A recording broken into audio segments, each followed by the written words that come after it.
虽然嘛是好消息，台湾较早时常和中国打压击败，因为咱坚强的医疗实力改变局势。得到世界卫生组织认可的国际医疗资讯协会，今年8月底将中国除名，并且决议由台湾医界 AI 权威的刘专做下一届主席。每2年举办一摆世界年会，2023年嘛确定会伫台湾举行，因讲是双喜临门。我是很高兴有这个机会可以为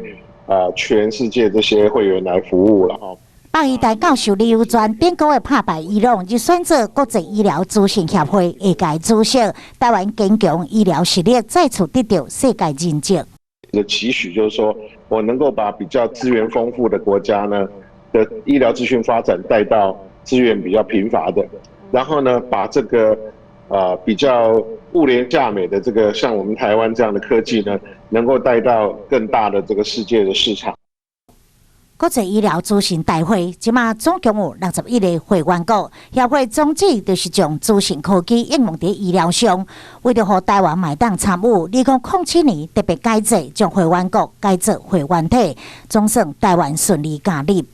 有人提起这个讨论，不过往往就是另外只要有人提出说可能会有这样的敏感，然后台湾跟中国大陆的这个敏感性之后，大家大概就做消，就打消作罢。因为中国主办2017年世界年会，虽然更改四处的地点，又搁欠主办费用。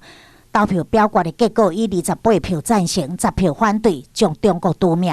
2023年会由台湾接手承办，咱用医疗实力，让世界看见台湾。